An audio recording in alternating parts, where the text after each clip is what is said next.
2-3 दिन तक वो ट्रैक सूट उतारा ही नहीं, मैं तो उसी को पहन के घूमता रहा जो आरडी वाला था। वो सिर्फ ब्लेजर पहनने के बाद हाँ ये आरडीसी के हैं, और हमको एक मतलब अच्छे से पूरा वीआईपी ट्रीटमेंट मिला अंदर जाने के लिए, कोई चेकिंग की जरूरत नहीं है। And today we are back with our live session with Gagandeep Bhatia sir, who is from Haryana Directorate, and he will be talking and sharing about his experiences of Republic Day camp. And this is a very good talk we will be having about RDC all about. Yes, sir.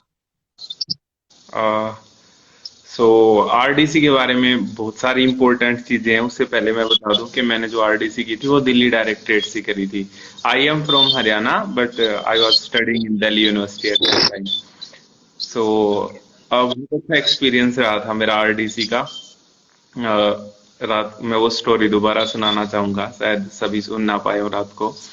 हुआ क्या था कि मेरे अंदर वो passion नहीं था RDC के लिए जो बाकी सब में होता है कि हाँ हमको आरडीसी करनी है। आरडीसी सुना था, मुझे भी अच्छा लगता था बीइंग एन एनसीसी, आरडीसी एक कैंप होता है, लेकिन ऐसा नहीं था कि मैं उसके लिए कोई प्रिपरेशन कर रहा था अच्छे से। और एक हुआ था ऐसा सीन कि एक मेरे सीनियर थे, वो जब आरडीसी करके आए थे तो साथ में सभी फोटोज करवाते हैं, जो भी आरडीसी करके आते हैं सभी का शौक होता है। मैंने भी सेम ऐसे ही हुआ था कि मैंने भी फोटो खिंचवाया, वो मैंने फेसबुक के ऊपर डाला, लाइक किया लोगों ने, अच्छा लगा। और उसमें फिर दोस्तों के कमेंट आए कि गगन भाई तुम भी बिल्कुल आर्ट कर। तो यहाँ पे ये था कि उस टाइम पे थोड़ा सा हुआ था कि हमको भी आरडीसी करना चाहिए। फिर बाद में मैं आरडीसी के सिलेक्शन के लिए गया, फर्स्ट लेवल पे सिलेक्शन हुआ, फिर मुझे लगा कि अब और मेहनत करते हैं, फिर और करते हैं, फिर और करते हैं, करते करते मतलब हो गया फाइनली। बहुत सारी चीजें भी हुई। यहाँ पे मैं एक छोटी सी स्टोरी वो भी ऐड करना चाहूंगा, अगर आपने सुनी हो तो, डॉट्स कनेक्ट करने वाली कुछ, शायद बिल गेट्स ने कही है या स्टीव जॉब्स ने। तो उसमें डॉट्स कनेक्ट करने वाली क्या स्टोरी होती है कि हम जो चीज कर रहे होते हैं उसका हमको अभी पता नहीं होता कि उसका क्या बेनिफिट होने वाला है आगे जाके, वो हमको बाद में पता लगता है। तो ऐसा होता था जहाँ पे मैं जिस पीजी में रहता था, हॉस्टल मिला नहीं था क्योंकि उसकी और ज्यादा परसेंटेज आती है। तो मैं जिस पीजी में रहता था वहां पे एक मेरा दोस्त था जिसको क्लासिकल सिंगिंग का शौक था। तो मुझे भी, हर किसी को कॉलेज में अलग तरह के शौक पैदा होते हैं, मुझे भी सिंगिंग का शौक हुआ। तो मैंने थोड़े दिन उसके पास मैं सीखने लगा, जो बेसिक सुर होते हैं, सारे गामा जिनको हम कहते हैं, तो वो चीजें मैंने सीखी। और फिर मेरा इंटरेस्ट उठ गया, मतलब 1 महीना 1.5 महीने के बाद। लेकिन वहां पे जब मैं गया कल्चरल के अंदर, आई वाज स्टार्टिंग में मैं ड्रिल में इतना अच्छा नहीं था, लेकिन वहां पर फिर कल्चरल के सिलेक्शन हो रहे थे, तो वहां पे पूछा गया कि अगर कोई कल्चरल में इंटरेस्टेड है तो मैं गया। और वहां पे था कि बेसिक रिक्वायरमेंट इज कि आपको सुर लगाने आने चाहिए अच्छे से, और मैंने वो चीजें सीख रखी थी। और वो और शायद मेरी आवाज का बेस भी अच्छा है, वो गॉड गिफ्टेड होता है कि किसी किसी की आवाज का बेस अच्छा होता है, और वो बेस की रिक्वायरमेंट थी पे, क्योंकि बहुत सारी गर्ल्स थी साउथ इंडिया से भी थी जो अच्छा गाती थी और बहुत ही अच्छा गाती थी, लेकिन फिर भी कहीं ना कहीं बेस की जरूरत होती है देने के लिए, जो ग्रुप सॉन्ग होता है उसके अंदर। और सुर मेरे ठीक लग गए, और ठीक क्या बहुत ही अच्छे लग गए। उस टाइम पे मेरे को तो साइड में ही रख लिया, बोले कि आप तो सिलेक्टेड हो, बाकियों का देखते हैं। तो फिर ऐसे हुआ, फिर सिलेक्ट हो गए तो उधर से कंफर्मेशन होगी।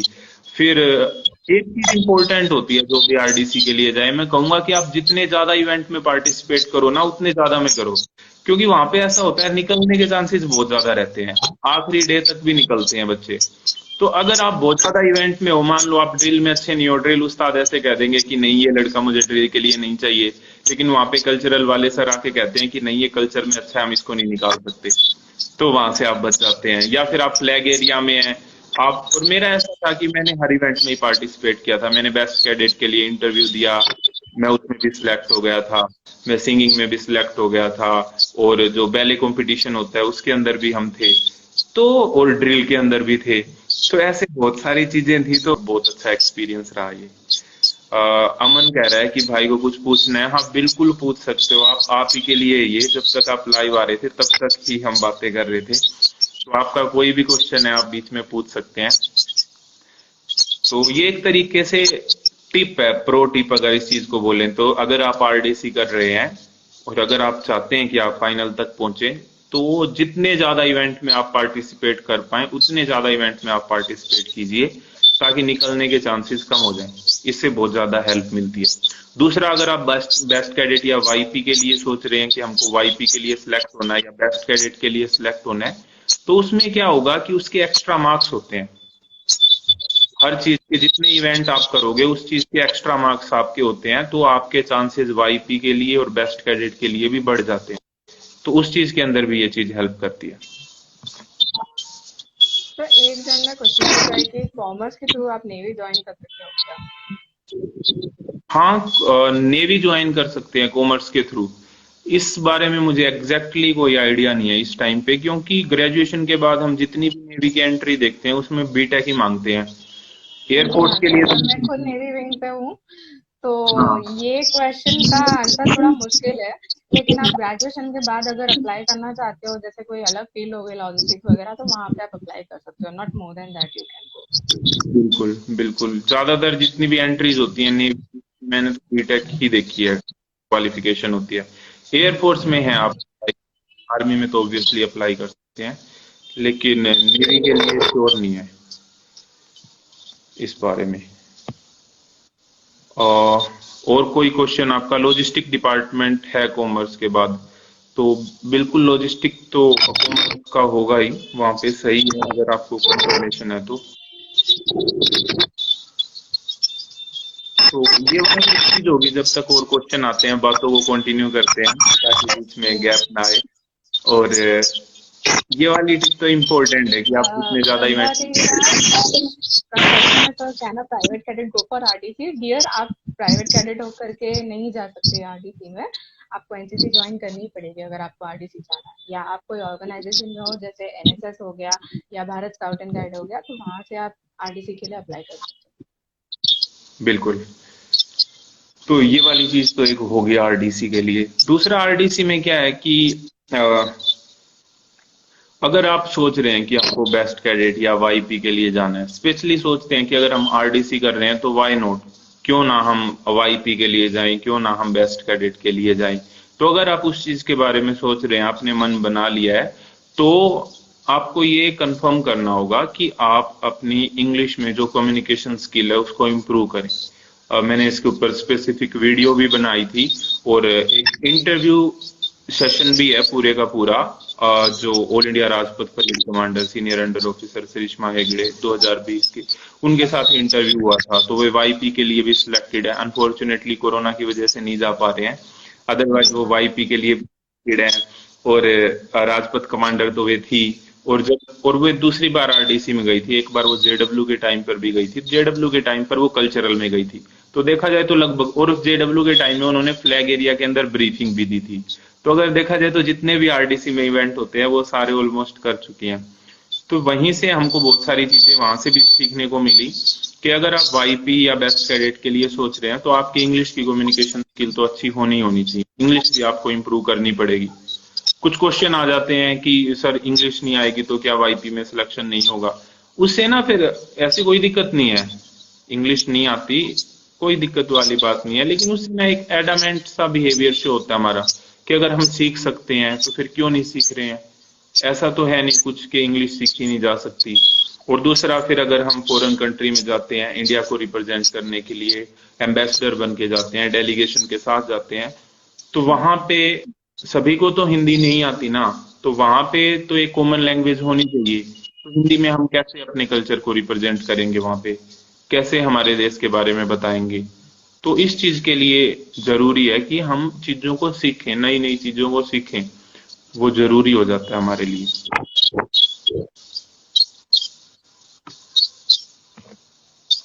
और कोई क्वेश्चन आप पूछना चाहें? इतने बाकियों के क्वेश्चन आते हैं।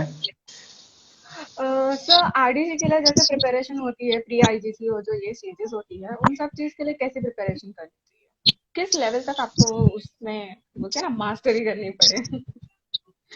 मास्ट लेवल से ज्यादा मैं एक बात यहाँ पे कहूंगा, हाँ, हालांकि हमको तैयारी तो देखो हर चीज के लिए करनी पड़ती है, प्रैक्टिस हमको करनी पड़ेगी। आप फील्ड के लिए प्रैक्टिस करो, आप अपनी वो आप देखोगे आप किस इवेंट के लिए स्पेसिफिकली जाना चाहते हो, वो इवेंट पे भी डिपेंड करता है। लेकिन फिर भी मैं एक चीज यहाँ पे कहूंगा कि जरूरी नहीं है कि हम किसी चीज में मास्टरी करें तो ही हम आरडीसी के लिए सिलेक्ट हों। आपने कई बार सुना होगा अपने सीनियर से भी कि वो वाला तो इतना अच्छा नहीं था ड्रिल में, वो आरडीसी में सिलेक्ट हो गया और मेरी ड्रिल जी अच्छी होने हाँ के हाँ। बावजूद।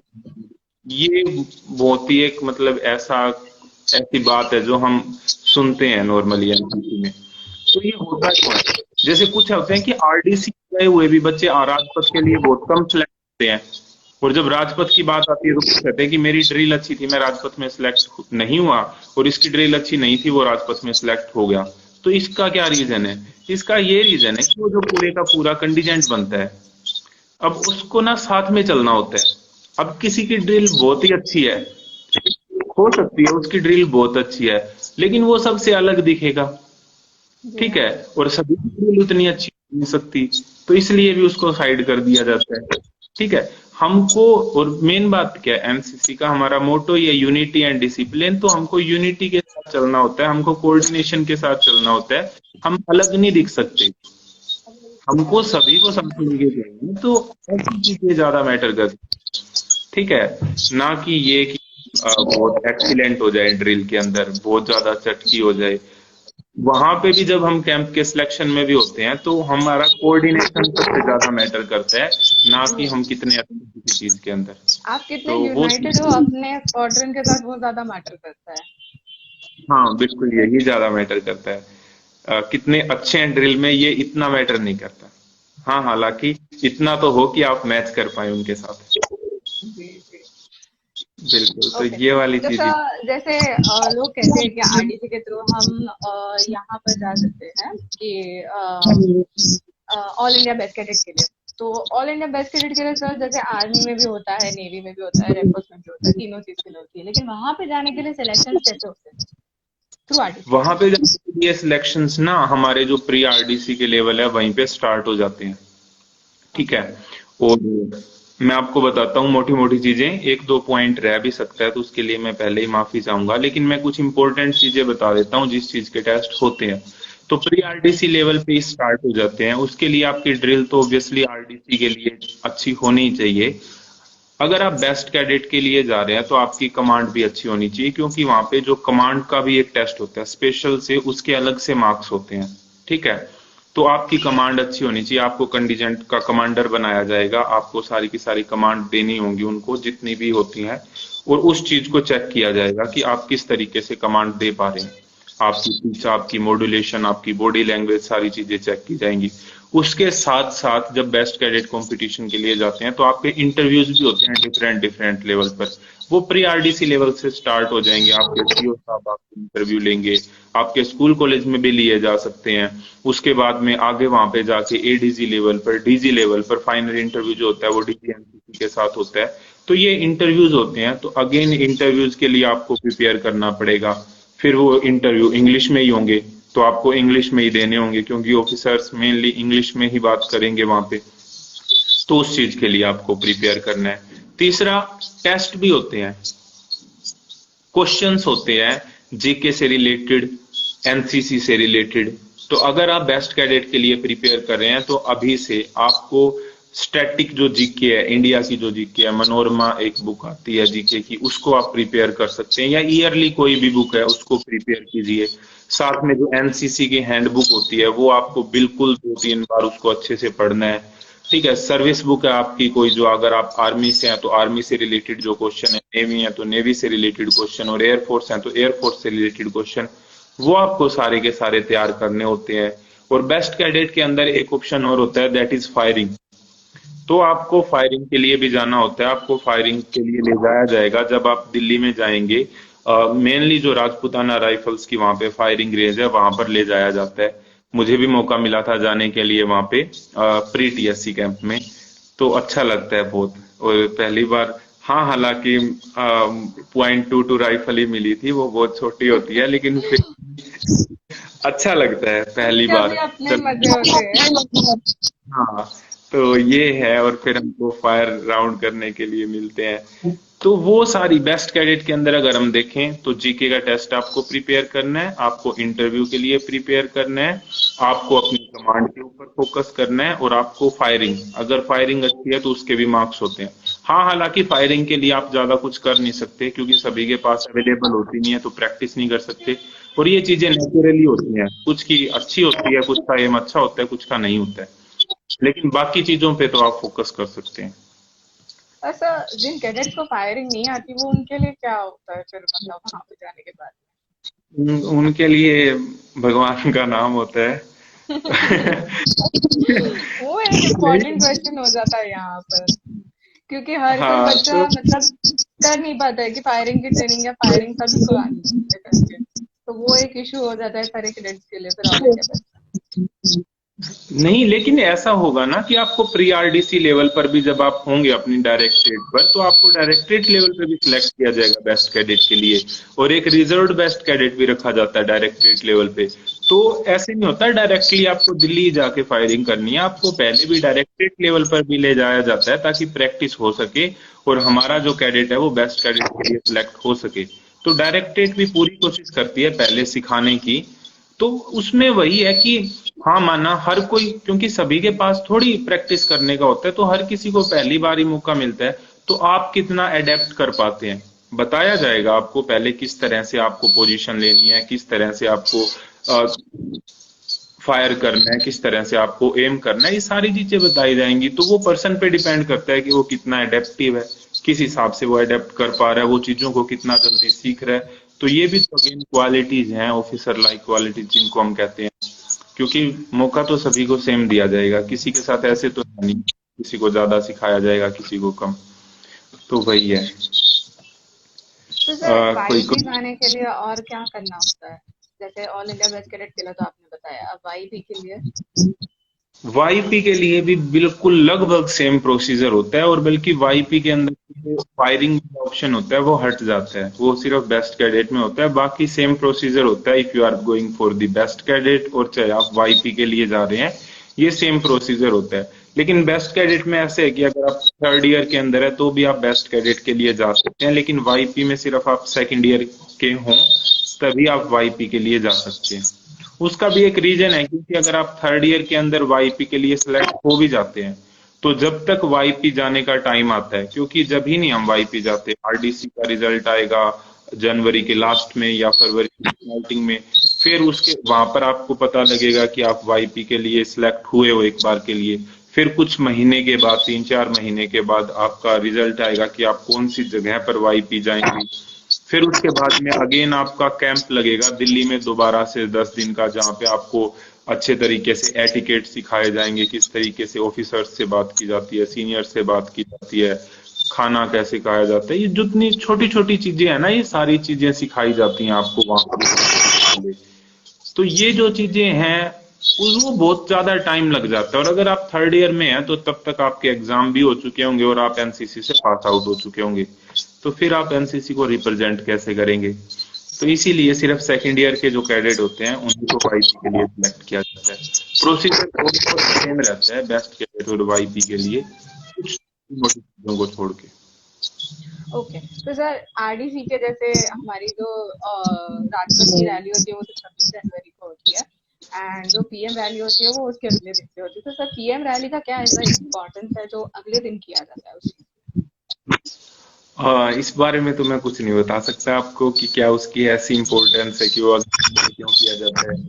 अ, लेकिन हाँ, एक दिन 28 तारीख को हुई थी हमारे टाइम पे, और अभी भी शायद एक दिन छोड़ के ही होती होगी।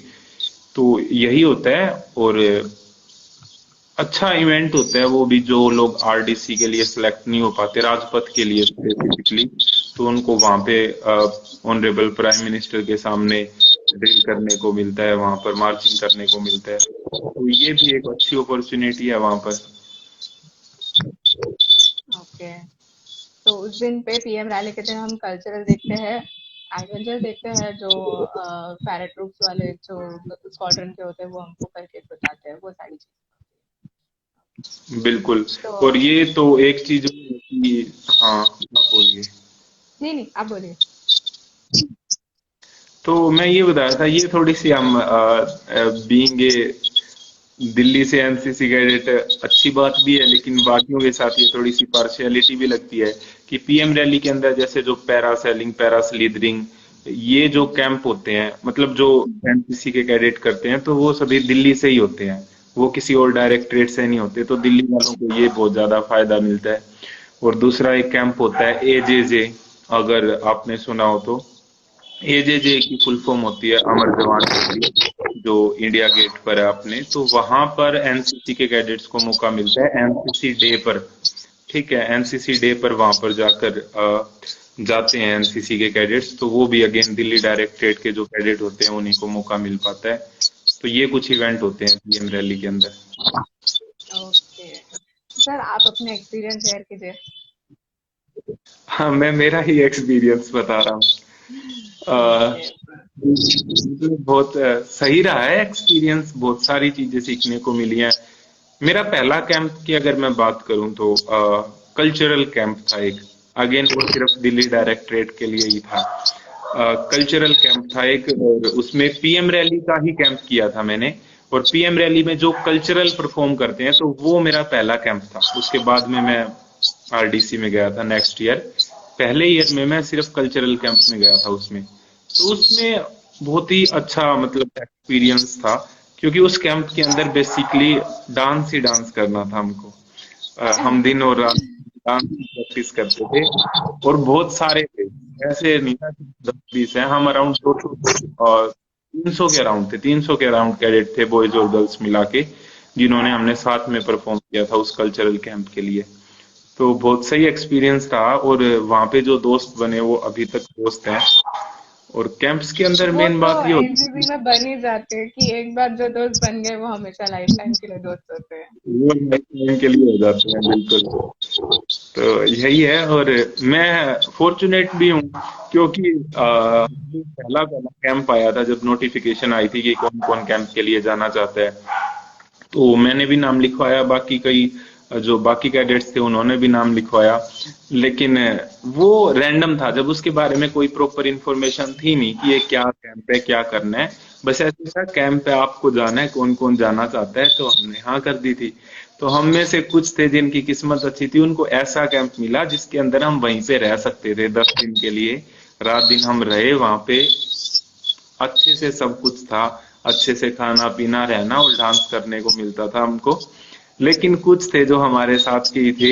एक दूसरा कैंप था, उसके अंदर उनको सुबह जाना होता था और शाम को वापस घर आना होता था, और उन्हें सिर्फ एक फ्रूटी और एक समोसे में काम चलाना होता था पूरे दिन मेहनत करके। तो बहुत बुरा हुआ था उनके लिए। और मैं फॉर्चुनेट हूँ कि मुझे जो पहला कैंप मिला था वो सही मिला था।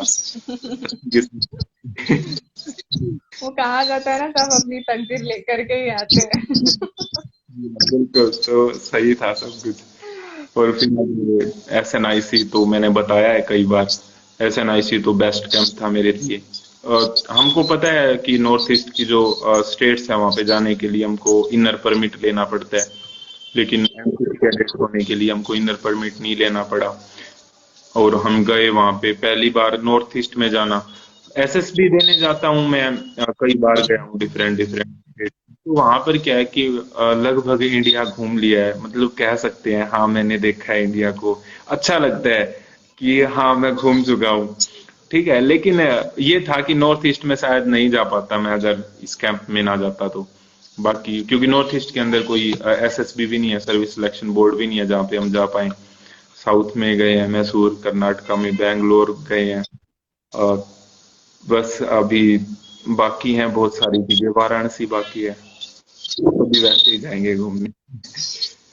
तो यही है। एक एनसीसी एक अच्छी अपॉर्चुनिटी देता है कि हमको, कि हम सारे इंडिया के कैडेट्स को मिले, उनके कल्चर्स और रिलीजन जाने, और फिर उसके बाद में वो स्टेट को भी पर्टिकुलर जानने मिलता है। और एक बात तो ये अच्छी बात हो जाती है कैडेट के लिए कि वो एक्सप्लोर कर सकता है अपनी इंडिया को। बिल्कुल बिल्कुल। और एक जो एक्सपीरियंस है मैं जरूर शेयर करना चाहूंगा आपके साथ, वो तो बहुत ही मतलब एक ऐसे प्राइड वाला मोमेंट था मेरे लिए।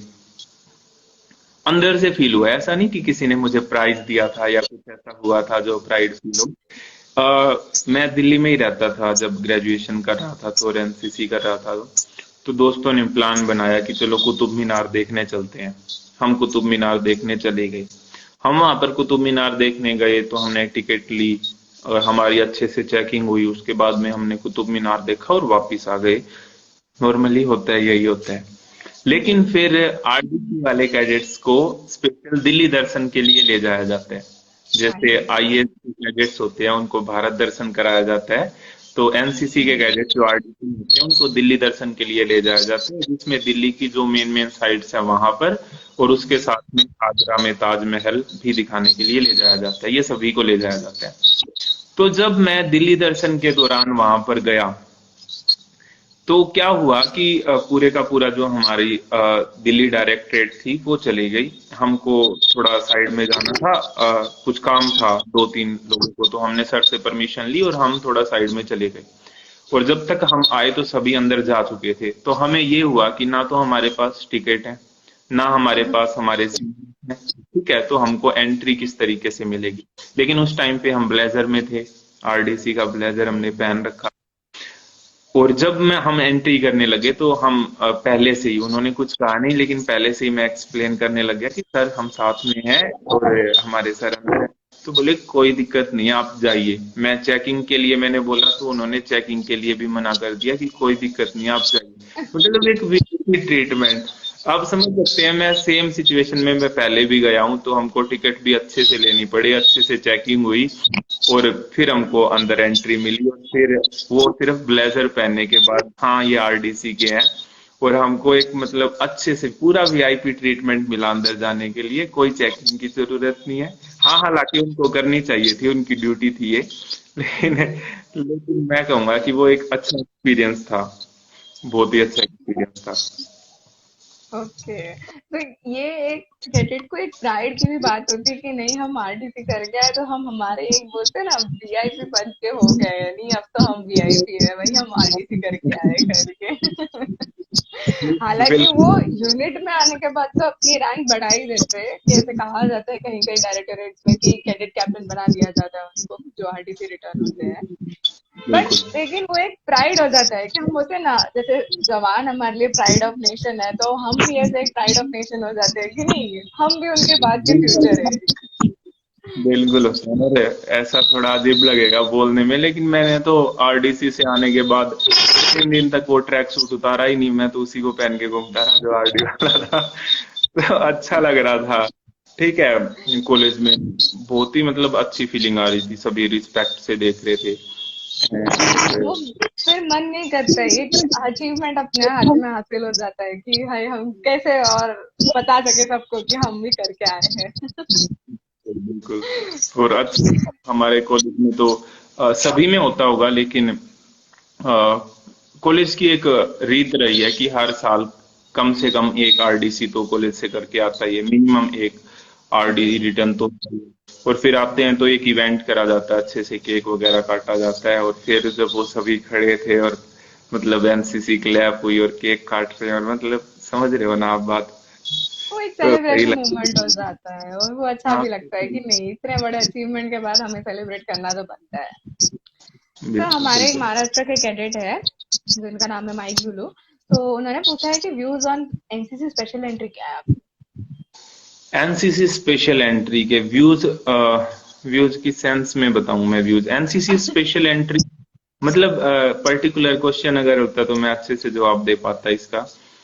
तो सिलेक्शन के शॉर्ट में आप रिगार्डिंग। बता दीजिए कि जैसे नेवी की तो स्पेशल एंट्री बंद हो चुकी है, जैसे ओके। महाराष्ट्र में हमको कहा गया है कि नेवी की एंट्री बंद हो चुकी है। एयरफोर्स की भी ठीक है। ऑलमोस्ट बंद होने के आसपास आई है, ऐसा भी हमको अपडेट्स मिला है। एंड आर्मी विंग का चालू है जैसे। तो आप बता दीजिए कि ये कितने फैक्ट्स राइट है गलत है, और ऐसे स्पेशल एंट्री मतलब बोलते हैं ना कैसे होती है थर्ड ईयर होने के बाद में वैसे। हाँ, तो मैं आपको बताता हूँ एनसीसी स्पेशल एंट्री के बारे में। बेसिक सी बात तो यही है कि आपके मिनिमम 50% ग्रेजुएशन में मार्क्स होने चाहिए, और आपके पास एनसीसी का सी सर्टिफिकेट हो विद मिनिमम बी ग्रेड। तो आप एनसीसी की डायरेक्ट एंट्री के लिए अप्लाई कर सकते हैं। आपको एग्जाम देने की जरूरत नहीं पड़ेगी। आपको डायरेक्ट एसएसबी के लिए बुलाया जाएगा, वहां पे आज आप एसएसबी दे सकते हैं। ओनली 50 सीट्स होती हैं ऑल ओवर इंडिया, जिसमें से 5 गर्ल्स के लिए होती हैं सिर्फ 45, और 5 around ward and battle casualties के लिए तो 40 सीट्स होती हैं, अगर जनरली अगर देखा जाता है तो। लेकिन फिर भी मुझे लगा था पहली बार ये सुन के कि 40 सीट्स हैं, बहुत ज्यादा लोग एनसीसी एंट्री के लिए जाते हैं, तो शायद मेरिट आउट भी होते होंगे। लेकिन ऐसा नहीं होता। जितने भी सिलेक्ट होते हैं लगभग सभी, जहां तक मुझे पता है, लगभग सभी रिकमेंड होने के बाद में सिलेक्ट हो ही जाते हैं। और एनसीसी स्पेशल एंट्री का क्या, हाँ, हालांकि अगर आप अच्छे से तैयारी कर पा रहे हैं तो सीडीएस के अंदर रिकमेंड होने के ज्यादा चांसेस होते हैं और मेरिट आउट होने के बहुत कम चांसेस होते हैं। एफकेट की तैयारी करें तो वहां पे भी रिकमेंड होने के चांस हैं। लेकिन मैं एनसीसी एंट्री से रिलेटेड एक स्टोरी शेयर करना चाहूंगा, और मैं सच बताना प्रेफर करता हूँ इसमें। हालांकि थोड़ी सी बात ये है कि एक मेरे दोस्त थे, दोस्त हैं, वे हैं आंध्र प्रदेश से, ठीक है। तो वहां पर क्या हुआ था, वो दिल्ली में ही रहते थे उस टाइम पे, और दिल्ली के अंदर पढ़ रहे थे दिल्ली यूनिवर्सिटी में, और फिर हमारे साथ उन्होंने आरडीसी की। उस टाइम पे उस भाई की एज ना मेरे से 1-2 साल ज्यादा थी, और उस टाइम तक ना तो उसने कोई एग्जाम दिया था, ना वो एनडीए के थ्रू एसएसबी के लिए अपियर हुआ था, ना वो एफकेट के थ्रू, और ना ही सीडीएस एग्जाम क्लियर हुआ था। तो कोई भी एसएसबी नहीं थी, और अराउंड 23 एज हो चुकी थी उस टाइम पे। और मुझे पता है हमको कि 24 तक हम फाइनली एयर जो ऑफिसर एंट्री के लिए जा सकते हैं। तो मुझे लगा कि 23 हो चुकी है, अब तक एक भी एसएसबी दी नहीं है, इतने चांसेस होते हैं 12th के बाद दे सकते हैं, एनडीए होती है, डायरेक्ट एंट्रीज होती है, 10+ होता है, नेवी। मेरी आवाज आ पा रही है आपको? Yes sir. तो ये कहीं सिर्फ बातें ही तो नहीं कर रहे हैं कि अभी तक 23 साल के हो चुके हैं, 1-2 अटेम्प्ट बाकी होंगे मुश्किल से, और ये कह रहे हैं मुझे आर्मी ज्वाइन करनी है, मुझे आर्मी ज्वाइन करनी है। भाई करनी है आर्मी तो सीडीएस क्लियर करो, अपने एसएसबी दो जाके, हर किसी के मन में आता है ये सोच के। लेकिन मैं आपको बताता हूँ, उन्होंने आरडीसी कंप्लीट की, आरडीसी कंप्लीट करने के बाद वो ग्रेजुएशन सेकंड ईयर में थे, उसके बाद में उन्होंने फाइनल ईयर कंप्लीट की, और एनसीसी डायरेक्ट एंट्री के लिए उन्होंने अप्लाई किया। उन्होंने पूरी मेहनत की, एनसीसी डायरेक्ट एंट्री के इंटरव्यू में गए, वे वहां से लास्ट अटेम्प्ट के अंदर रिकमेंड हुए, और एनसीसी डायरेक्ट एंट्री में ऑल इंडिया रैंक 3rd, ठीक है, और अब वो लेफ्टिनेंट है। तो ये वाली चीज भी हो सकती है एनसीसी एंट्री के थ्रू। तो कोई बड़ी बात नहीं है, एनसीसी एंट्री हेल्प करती है आपकी। कोई जरूरी नहीं है आप सीडीएस क्लियर नहीं कर पाए, आप पढ़ाई में अच्छे नहीं नहीं भी हो सकता कोई। और दूसरा और भी फैक्टर्स होते हैं, क्योंकि जो यूपीएससी में आईएएस की तैयारी करते हैं वो बस देने चले जाते हैं सीडीएस को अपनी तैयारी को आंकने के लिए, वो फिर कट ऑफ बढ़ा देते हैं, और उनको ज्वाइन करना होता नहीं है ज्यादातर को, ठीक है। तो इसका ये भी फैक्टर प्ले करता है, रोल प्ले करता है। लेकिन इससे डिमोटिवेट होने की जरूरत नहीं है कि एग्जाम क्लियर नहीं हुआ तो हम ऑफिसर नहीं बन सकते। एग्जाम स्टडी के अंदर आप इतने अच्छे नहीं हो, अगर आप में क्वालिटीज हैं तो आप बिल्कुल बन सकते हो। और एग्जाम्पल मैंने आपको बता दिया है कि जहां तक मुझे पता है उनका एग्जाम क्लियर हुआ नहीं था, लेकिन एनसीसी एंट्री के थ्रू वे ऑल इंडिया रैंक 3rd आए थे, और अब वो यही तो एक ऑफिसर बात है। होती है ना कि हम एक साइड से बेनिफिट भी मिल जाता है, और एक साइड से बोलते हैं ना, एक लक के ऊपर भी डिपेंड करता है कि आप कितना मेहनत करते हो और कहाँ तक उस लक को बिल्कुल आपके साथ में लेके जाते हो अपने एम्स को बिल्कुल। अचीव करने के लिए। तो वो इम्पोर्टेंट हो जाता है। बिल्कुल, अगर टेस्ट क्लियर नहीं कर पाते हैं तो एक अपॉर्चुनिटी तो है, एक बैकअप प्लान तो है कि हाँ हम इस चीज के थ्रू भी एसएसबी दे सकते हैं। जी। और उस चीज को और सेव करके रखना और उसको सही अपॉर्चुनिटी पे यूज करना, वो भी एक इम्पोर्टेंट बात है। बिल्कुल इम्पोर्टेंट बात है। ओके। तो व्यूअर्स, ये अगर मेरे आपको और कोई क्वेश्चन है तो आप प्लीज टाइप कर दीजिए कमेंट बॉक्स में। तो ये थे मेरे व्यूज एनसीसी एंट्री के बारे में। तो उस भाई के लिए तो बहुत ही अच्छी रही है एनसीसी एंट्री, और सभी के लिए अच्छी होती है। हमको एक मौका मिलता है, एक अलग से अपॉर्चुनिटी मिलती है जाने के लिए, भी देने के लिए। और अभी तो अगर आप एनसीसी अगर आपके पास है तो बहुत सारी चीजों में, पहले तो सिर्फ हमको एनसीसी एंट्री या फिर आर्मी से रिलेटेड ही जो चीजें होती हैं उनके अंदर बेनिफिट मिलता था।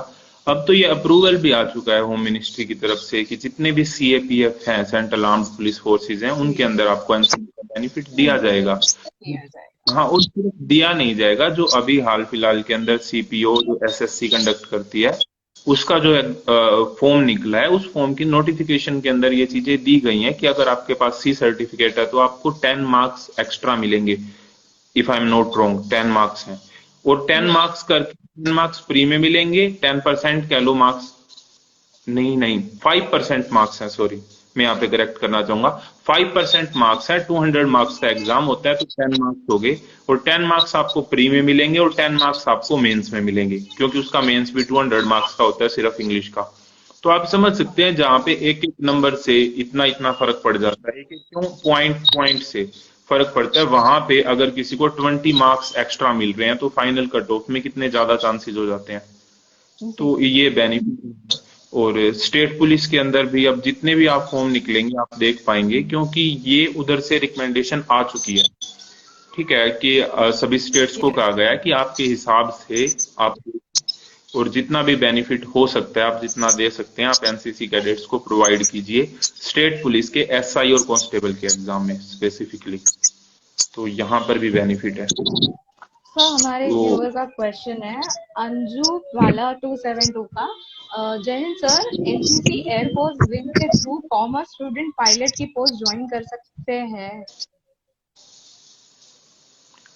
अब पायलट बनने के लिए ना बेसिक रिक्वायरमेंट ये होती है कि 12th के अंदर तो आपके पास साइंस होनी होनी चाहिए, मैथ्स और फिजिक्स, ठीक है। बाद जी, में वो आपने को सबसे मेन इम्पोर्टेंट बेस वहीं पे है सबका। बाद में आपसे बीए कर रहे हैं, बीएससी कर रहे हैं, बीकॉम कर रहे हैं, बस उसमें 60% हो ग्रेजुएशन में। लेकिन बस ये है कि 12th के अंदर आपके पास मैथ्स और फिजिक्स होनी चाहिए, क्योंकि एक टेक्निकल चीज होती है, और उसके लिए आपका कम से कम 12th लेवल तक तो आपके पास मैथ्स फिजिक्स होना कंपलसरी है। तो होना चाहिए। अगर आपने 12th के बाद में कॉमर्स लिया है तो उसमें कोई दिक्कत नहीं है, लेकिन अगर आप स्टार्टिंग से ही कॉमर्स के हैं तो पायलट एंट्री के लिए नहीं जा सकते।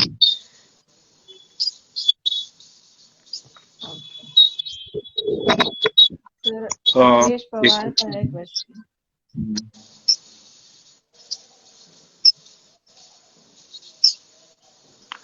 जिसने कॉलेज में फर्स्ट ईयर में एनसीसी नहीं किया और सेकंड ईयर में लेना चाहता है तो ले सकता है क्या?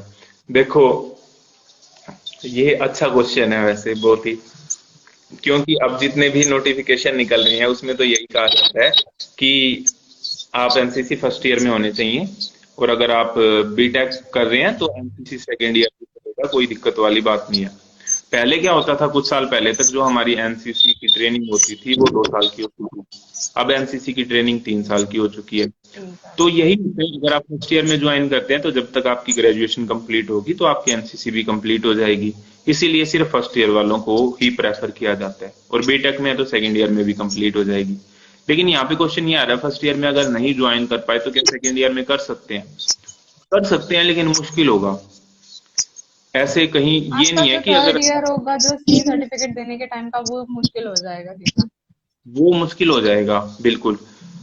इसमें ऐसे कहीं पर्टिकुलर ऐसे नहीं है कि इनवैलिड हो जाएगी, अगर आप सेकंड ईयर के अंदर करते हैं स्टार्ट तो आपका सी सर्टिफिकेट इनवैलिड होगा, ऐसा कुछ नहीं है। लेकिन ये डिपेंड करता है अगेन कि आप कौन सी डायरेक्टरेट से हैं, उसमें कंपटीशन कितना ज्यादा है, आप कहाँ पे एनसीसी के लिए अप्लाई कर रहे हैं। अगर वहां पे पहले ही इतना कंपटीशन है, जो फर्स्ट ईयर के अप्लाई कर रहे हैं उन्हीं को एनसीसी नहीं मिल पा रही है, तो वो सेकंड ईयर वालों को एनसीसी क्यों देंगे? ठीक है। लेकिन अगर कोई ऐसी डायरेक्टरेट है या कोई ऐसा पर्टिकुलर रीजन है जहां पर कंपटीशन कम है, तो वहां पर आप कह सकते हैं, उनको कन्विंस कर सकते हैं कि मैं एनसीसी अपनी कंप्लीट करूंगा, या सर मैं यहीं से एमए एमएससी एमकॉम जो भी करना है वो यहीं से करूंगा, तो मेरे पास टाइम होगा, मैं साथ के साथ एनसीसी कर पाऊंगा, मुझे पता नहीं था। ये जो भी आपका वैलिड रीजन होता है तो कर सकते हैं, मनाही नहीं है, लेकिन मुश्किल है। ये मुश्किल तो है अ, ही, क्योंकि आपको बी भी देना होता है, सी भी देना होता है, तो थोड़ा एक मुश्किल हो जाता है कि आप यूनिवर्सिटी के स्टूडेंट हो कि नहीं। सबसे मेन इम्पोर्टेंट हाँ, बात वहां से है कि आप बिल्कुल स्टूडेंट होना बिल्कुल, इम्पोर्टेंट हो। बिल्कुल होता है। तो मेरे हिसाब से बहुत है आज के लिए, है ना? जी जी जी सर, शुक्रिया सर आप आए, और सॉरी कल के लिए कि हम काफी हमारे साइड से नेटवर्क इश्यूज थे उसकी वजह से।